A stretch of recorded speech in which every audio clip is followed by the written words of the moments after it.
하나님 말씀 역대상 8장에서 10장까지의 말씀입니다. 역대상 8장에서 10장까지의 말씀입니다. 이제 족보가 거의 마무리가 되어가고 이스라엘의 역사가 다시 시작되는 지점을 우리가 말씀을 통해서 읽음으로 살펴봅니다. 오늘은 그 중에서 9장 말씀을 함께 보고자 합니다. 포로 생활에서 돌아온 이스라엘 백성들에 대한 이야기가 설명이 됩니다. 그런데 그 중에서 대부분을 차지하는 것이 제사장과 레위인들에 대한 이야기입니다. 포로 생활로 잡혀갔다가 70년 만에 고향으로 돌아왔습니다. 그리고 레위인들 같은 경우는 자신의 터전인 그 12지파 흩어져 있는 그 터전으로 돌아간 것이 아니라 성전이 있는 예루살렘으로 돌아와서 그 성전을 회복하기 위해 움직이는 모습을 보여주죠. 성전터로 나갔을 때 우리가 생각하기에는 성전이 있겠구나. 그러면 거기서 예배를 드리면 되겠구나 싶겠지만 멸망한 지 70년이 지났습니다. 아무도 그곳을 관리하지 않았습니다. 처음 도착하자마자 드는 생각은 이걸 겁니다. 성전이 왜 이렇게 됐지? 엉망진창이거든요. 아무도 관리하는 사람이 없으니 건물에 뼈대는 남아 있는데 잡초가 우거져 있고 벽은 허물어져 있고 문은 쓰러져 있고 먼지가 뿌옇게 앉아 있습니다. 엉망진창입니다. 여기서 도대체 어떻게 예배를 드리고 하나님을 찬양할 수 있을까? 걱정이 앞서죠. 그런데 돌아온 제사장과 레위 지파들은요, 그 걱정에 대한 내용이 하나도 실려 있지 않습니다. 이곳을 회복하는데 자신들의 온 힘을 쏟아붓기 시작하죠.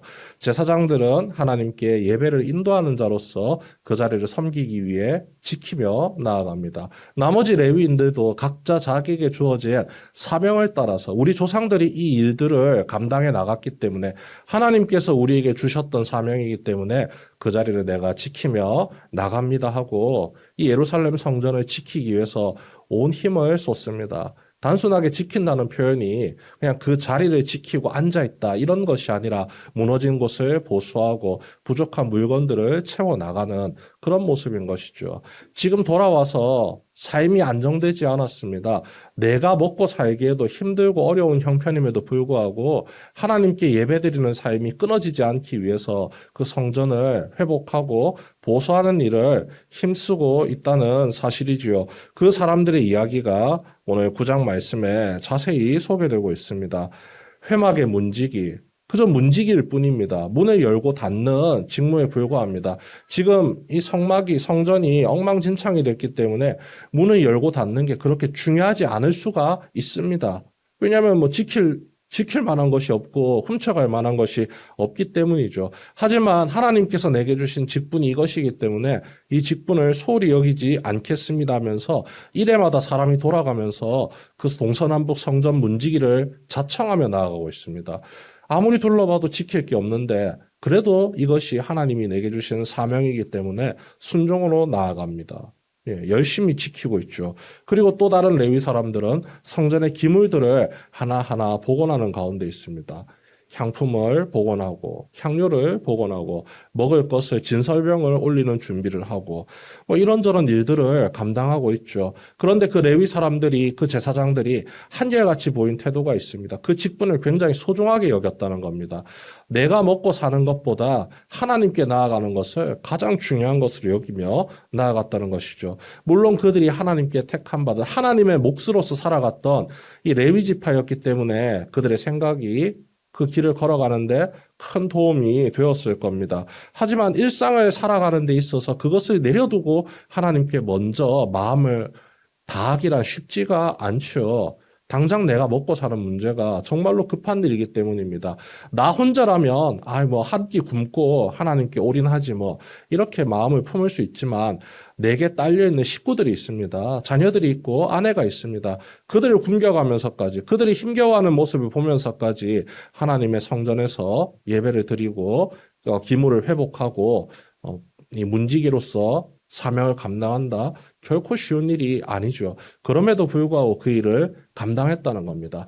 70년 만에 이 예루살렘 땅으로 고향 땅으로 돌아오게 하신 그 은혜를 베푸신 분이 나의 하나님이시고 그 하나님과 함께 해야지 내가 살아갈 수 있다는 사실을 하나님과 함께 하지 않으면 멸망이지만 하나님과 함께 할 때는 아무리 힘들고 어려운 상황이 닥친다 할지라도 내게 생명 주시고 위로 주시고 은혜 주시는 분이 그 하나님이시기 때문에 하나님께 소망 두고 살아갈 수밖에 없다는 사실을 분명히 깨닫고 한 걸음 한 걸음 나아가는 것이지요.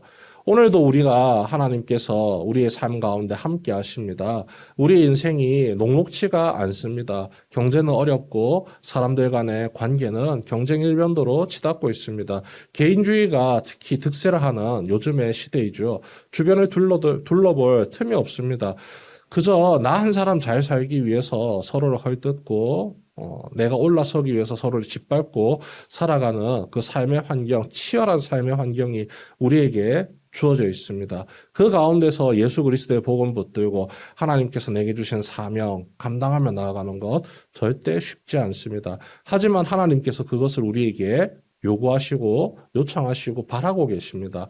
온전한 순종으로 나아갈 때에 어떤 일이 벌어질까요? 힘듭니다. 힘들지만 주님께서 우리와 함께 하셔서 그 모든 어려움들을 극복하고 이겨내게 하십니다. 그리고 회복하게 하십니다. 나를 통하여서 무너졌던 관계가 회복되게 하시고 나를 통하여서 예수 그리스도의 사랑이 세상에 선포되고 증거되게 하십니다. 나의 삶을 통해서 하나님 믿는 사람들이 이러한 삶을 사는구나. 그것을 넘어서서 우리도 그와 같이 살아야지. 지금 이 삶이 잘못되었고 이 삶에 문제가 있구나 깨닫게 됩니다. 그 일을 감당하도록 우리를 주님께서 이 자리로 부르십니다. 기도의 자리로 부르시고 예배의 자리로 부르시고 하나님과 함께하는 자리로 끊임없이 부르십니다. 주님과 함께함을 통해서 하나님이 인도하시는 삶의 길을 다시금 마음에 새기고 또 믿음으로 감당하며 세상에 보냄받는 우리의 인생입니다. 그리고 하나님께서 우리에게 말씀하시는 바를 따라 온전한 순종으로 화답하며 나아가게 하옵소서. 기도하는 이 아침 되시길 바랍니다. 온전한 순종으로 주님과 동행하며 나아갈 때에 모든 책임은 주님께서 지시고 모든 회복의 은혜를 나를 통해서 이루어 주실 줄 믿습니다. 오늘 주신 말씀을 생각하면서 간절히 기도해 주시고 그 말씀의 은혜가 나의 삶을 통해 온전히 이루어지기를 간구하며 나아가는 이 아침 되시길 주님의 이름으로 축원합니다.